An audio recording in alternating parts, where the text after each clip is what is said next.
Dear students, good morning. पिछले कई क्लासों में हमने इंटरफेरेंस और डिफ्रैक्शंस के बारे में कई सारे टॉपिक्स डिस्कस करे हैं और इंटरफेरेंस के बाद अब हम डिफ्रैक्शंस शुरू कर चुके हैं, जिसमें हमने सिंगल स्लिट और डबल स्लिट डिफ्रैक्शंस पैटर्न को स्टडी कर लिया है। अब उसी कंटेक्स्ट में आगे बढ़ते हुए हम एन स्लिट डिफ्रैक्शंस को डिस्कस करेंगे। एन स्लिट डिफ्रैक्शंस किसको कहते हैं पहले, और उसमें एन स्लिट क्या होता है और एन स्लिट में डिफ्रैक्शंस कैसे होती है, इस चीज़ को जान लेते हैं। Diffractions grating and slit diffractions आज के टॉपिक है। Diffractions grating consist of a large number of parallel slit of equal width and separated from one another by equal opaque spaces. आपको पता है कि एक डबल स्लिट उसको कहते हैं जिसमें एक स्लिट मतलब ओपनिंग, और उसके बगल में जो दूसरा स्लिट दोनों स्लिट के बीच में जो ओपेक स्पेस है, जो जगह बीच में दीवार बन के लगी हुई है, उस दोनों को मिला के डबल स्लिट बनता है। तो स्लिट की विड्थ ई लेते हैं और जो ओपेक स्पेस की विड्थ डी लेते हैं, तो ई प्लस डी को हम डबल स्लिट कहते हैं। उसी तरह से जब किसी डिफ्रैक्शन इंस्ट्रूमेंट में नंबर ऑफ स्लिट्स बहुत ज़्यादा होता है, अनगिनत 15,000 20,000 स्लिट्स कितने में, 1 इंच में होता है, उसको हम फिर इंडिविजुअल डबल स्लिट या कोई ऐसे कैलकुलेट नहीं कर सकते, उसको हम बोलते हैं N slit, N number of slits. N मतलब बहुत ज़्यादा। तो इसमें हमने इसलिए डेफिनेशंस में लिखा है कि it consist of a large number of parallel slits. तो आप देख सकते हैं इट में भी कंस्ट्रक्टेड। इसको बनाया कैसे जाता है, ये मैनुअली ये पॉसिबल नहीं है कि इसको हम बनाएं, लेकिन ग्लास प्लेट के ऊपर मैनुअली सपोज बनाना चाहें तो डायमंड पॉइंट, आप जानते हैं डायमंड ग्लास के ऊपर लाइन खींच सकता है, बड़ी फाइन लाइन खींच सकता है। तो पैरेलल लाइन्स हम बनाते हैं, तो नंबर ऑफ लाइन्स इतना ज़्यादा बनाते हैं, तो जो लाइन जहाँ खींच लिए वो ओपेक्स की तरह काम करता है, जिसमें से लाइट एक साइड से दूसरे साइड नहीं जा सकता, और दो लाइन के बीच में जो खाली जगह है उसको हम स्लिट के हिसाब से यूज करते हैं। तो इसी तरह से एन स्लिट बनाया जाता है। एन स्लिट की दूसरा नाम है डिफ्रैक्शन ग्रेटिंग। तो आप देख सकते हैं इसमें लिखा हुआ है generally there are 10,000 to 15,000 lines per inch in a plane transmission grating. Transmission grating diffraction grating एक ही चीज़ है, जिसमें 10,000 से 15,000 स्लिट्स है, कितने जगह पे, 1 इंच पे। इसको हम एन स्लिट डिफ्रैक्शंस पैटर्न कहते हैं। तो एन स्लिट आप देख सकते हैं, ये लेंस है, ये एन स्लिट है, S1 S2 S3, और ये एन नंबर तक गया है, और S1 और S2 के बीच में एक डबल स्लिट है, ऐसे बहुत सारे डबल स्लिट है, और सारे डबल स्लिट मिलके ये एन डिफ्रैक्शन स्लिट बनते हैं, जिसको हम डिफ्रैक्शंस ग्रेटिंग या ट्रांसमिशंस ग्रेटिंग के नाम से जानते हैं। तो ये एक इंस्ट्रूमेंट भी है। तो आगे देख सकते हैं, since a plane diffraction grating is a n slit arrangement, so the diffractions pattern due to it will be combined diffractions effect of all such slits। तो आपने देखा होगा सिंगल स्लिट में जो डिफ्रैक्शंस पैटर्न है बहुत सिंपल है, एक मैक्सिमा, उसके बाद मिनिमा, फिर मैक्सिमा, इस तरीके से। जब ये डबल स्लिट में आ जाता है तो इंटरफेरेंस डिफ्रैक्शंस दोनों चीज मिल जाता है। तो इसलिए जितने नंबर ऑफ डबल स्लिट्स बढ़ेगा, डिफ्रैक्शंस पैटर्न जो इंटेंसिटी ऑफ मैक्सिमा मिनिमा है उसकी कॉम्प्लेक्सिटी बढ़ेगी और वो कॉम्प्लेक्स होता हुआ जाएगा। तो इसलिए डिफ्रैक्शंस ग्रेटिंग में जो इंटेंसिटी पैटर्न है, क्योंकि ये n number of double slit से बनता है, तो इसलिए इसकी इंटेंसिटी पैटर्न बहुत कॉम्प्लेक्स होता है। तो आपको जानकारी मिल गई एन पैरेलल स्लिट्स या डिफ्रैक्शंस ग्रेटिंग किसको कहते हैं, और उसमें किस तरीके से इसको हम डिस्कस करते हैं। इसके बाद इसके डिटेल्स में हमें जानने की ज़रूरत नहीं है। अब हम सीधा इसकी फाइनल फार्मूला में आते हैं। अब देख सकते हैं फाइनल फार्मूला, हालांकि मैं नोट्स में पूरा डेरिवेशंस दे रखा हूँ, पूरे डेरिवेशंस जानने की ज़रूरत नहीं है। अब खाली देख सकते हैं इसमें जो फाइनल फार्मूला बन रहा है, फाइनल फार्मूला में जो एन है, ये एन जुड़ रहा है या मल्टीप्लाई हो रहा है। ये एन है क्या, एन है number of slits number of double slits, अभी मैंने आपको बताया था 10,000 या 15,000 जो नंबर है उस नंबर को हम मल्टीप्लाई करके ये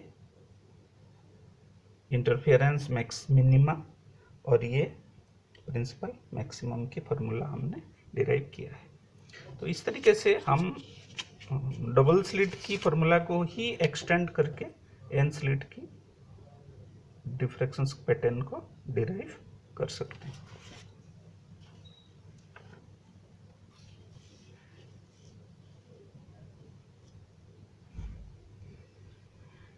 अब हम आते हैं नेक्स्ट टॉपिक के ऊपर।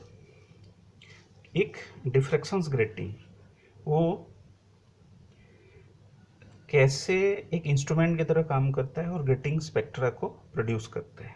तो formation of spectra with grating, spectra मतलब स्पेक्ट्रम की प्लूरल को स्पेक्ट्रा बोला जाता है। स्पेक्ट्रा मतलब बहुत सारे इंटेंसिटी पैटर्न एक ही साथ एक ही जगह होना या बहुत सारे वेवलेंथ्स की बीम एक ही साथ होना, इसको हम स्पेक्ट्रम कहते हैं, स्पेक्ट्रा। तो हमारे पास जो इक्वेशन है E plus d sine theta equal two plus minus sign lambda, ये प्रिंसिपल मैक्सिमम के लिए है। और द फॉलोइंग कंक्लूजन्स में be drawn from the above equation. First, for fixed value of E plus D, जब E plus D fixed रहेगा तो N theta ये डिफरेंट होगा। एन क्या है? ऑर्डर है, थीटा है डिफ्रैक्शन एंगल है। तो आप देख सकते हैं जब रेड कलर की वेवलेंथ वायलेट कलर की वेवलेंथ से ज़्यादा होती है, आपको पता है सारे कलर्स में 7 कलर्स में, तो थीटा आर भी थीटा वायलेट से ज़्यादा होगा, सबसे ज़्यादा होगा। इसका मतलब है रेड कलर की जो बीम है वेवलेंथ है सबसे ज़्यादा डेविएटेड होगी, डिफ्रैक्ट होगी वायलेट कलर की बीम से। और आप ये डायग्राम में भी देख सकते हैं, ये चीज़ दिखा गया है कि एक डिफ्रैक्शंस ग्रेटिंग ये है, लाइट बीम व्हाइट लाइट इसमें इंसिडेंट हो रहा है, डिफ्रैक्ट होने के बाद ग्रेटिंग से वेरियस ऑर्डर स्पेक्ट्रम बन रहा है दोनों तरफ। सेंटर में 0 ऑर्डर है और दोनों तरफ फर्स्ट ऑर्डर इधर भी बन रहा है, फर्स्ट ऑर्डर उधर भी बन रहा है, सेकंड ऑर्डर इधर भी बन रहा है, सेकंड ऑर्डर इधर भी बन रहा है। और हर ऑर्डर में फर्स्ट ऑर्डर में वायलेट से लेकर रेड तक आपको सारे बीम्स मिलेगा, कलर्स दिखाई देंगे। जब आप लैब आएंगे, लैब में मैं ये पैटर्न भी दिखा दूंगा लॉकडाउन खत्म होने के बाद। तो वायलेट जो बीम है सबसे कम डेविएटेड होगा या डिफ्रैक्टेड होगा, इसलिए पहले आएगा, और फिर इंडिगो और ऐसे करके रेड तक ही जाएगा। उसी तरह से सेकेंड ऑर्डर में वो वायलेट से रेड तक जाएगा, दोनों ऑर्डर में एंगल डिफरेंट होंगे। तो इसमें लिखा गया आप देख सकते हैं, for fixed value of E plus D that is lambda and theta is different for different order N is equal to 0 जब होगा, ऑर्डर 0 होगा तो थीटा 0 होगा for all values of lambda, hence the 0th order principal maximum is always white. तो 0 order में हमेशा wavelength जो colour होगा व्हाइट होगा।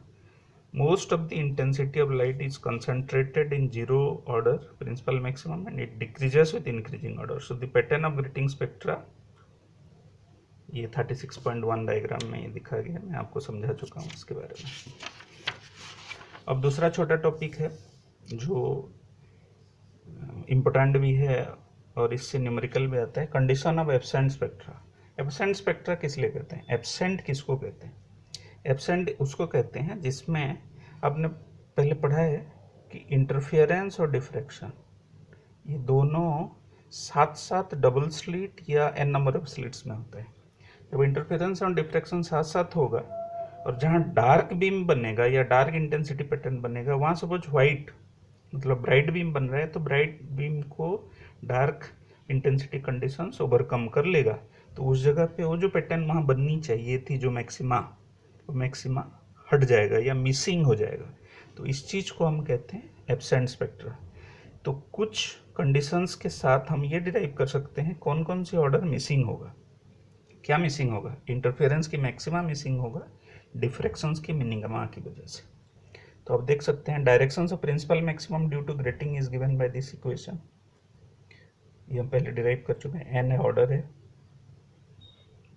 और directions of minima due to single slit, तो ये एन स्लिट की वजह से है, ये सिंगल स्लिट की वजह से। E sine theta equal to m lambda बन गया जब दोनों एक ही जगह बन रहे हैं। सो डिवाइडिंग दिस, दोनों एक ही जगह बन रहे हैं, तो दोनों को हम डिवाइड करके ये इक्वेशन डिराइव कर रहे हैं। देखो साइन थीटा कैंसिल हो जाएगा, ई प्लस डी बाई ई आ गया, एन बाई एम आ गया। एन इसकी ऑर्डर है, एम इसकी ऑर्डर है, तो दोनों चीज़ कंपेयर करके भी एन की वैल्यू हम डिराइव कर सकते हैं, ई plus D by E into N. तो इसका मतलब है कि एम ही डिसाइड करेगा कौन कौन सी ऑर्डर मिस होगा। So this is the conditions of nth order to be absent in the greeting spectra. इससे न्यूमेरिकल आता है और ये कंसेप्ट भी इम्पोर्टेंट है। फिर हम ये भी पता कर सकते हैं कि डिफ्रैक्शंस में मैक्सिमम कितने ऑर्डर तक स्पेक्ट्रम हम देख सकते हैं, ये भी क्वेश्चन में कभी कभार आता है। Conditions of principal maxima in the grating, तो आप देख सकते हैं ई plus d sine theta is equal to n lambda, n की वैल्यू हमने डिराइव कर दिया, तो एन मैक्सिमम हो गया e plus D by lambda sine 90 degree e plus D by lambda. तो e plus d is always less than, ये लिख सकते हैं ये कंडीशन से, टू लैम्डा, क्योंकि साइन 90 डिग्री को हमने 1 ले लिया। तो N maximum is less than 2। This means that for a normal incidence only first order spectrum will be present. तो मैक्सिमम सेकेंड ऑर्डर तक ये जा सकता है, उसके बाद ये आगे आपको ऑर्डर नहीं दिखेगा ग्रेटिंग स्पेक्ट्रम में। ये भी प्रूव करने के लिए कभी कभार आता है। दूसरा टॉपिक है, उसके बाद छोटा टॉपिक ये भी है, dispersive power of a plane diffraction grating.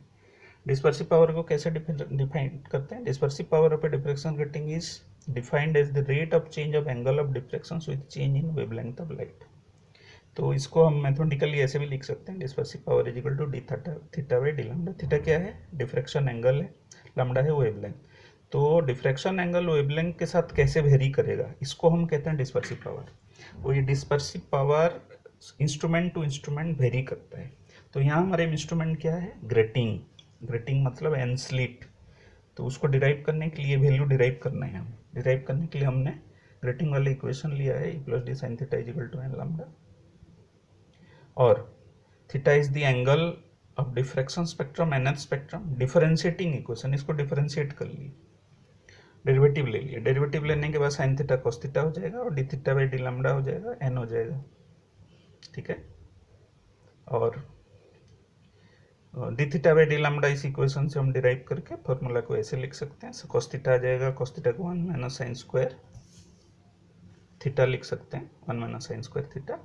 तो साइन थीटा को फिर इस वाले इक्वेशन से सब्सटीट्यूट कर देंगे इस इक्वेशन में, lambda by plus D, formula बन गया ये, ठीक है, 1 minus sign lambda by E plus D. और देख सकते हैं D theta by D lambda, ये फॉर्मूला आ गया। Here d theta is angular separation between two lines with the difference in wavelength d lambda. इसी कंक्लूजन में ये ड्रॉ कर सकते हैं कि dispersive power is directly proportional to the order of spectrum. n के साथ ये डायरेक्टली प्रोपोर्शनल है। Dispersive power is inversely proportional to the grating element. E plus D से इनवर्स, मतलब ई प्लस डी जितना बढ़ेगा डिस्पर्सिव पावर उतना कम होगा। Dispersive power is inversely proportional to cos theta. Larger the value of theta, higher the dispersive power. तो ये 3 conclusion ये एक क्वेश्चन के हिसाब से पूछा जाता है, dispersive power of diffraction grating. इसको हमने पढ़ लिया, तो इसको तैयारी आप कर लेना, ये क्वेश्चन आता है। धन्यवाद।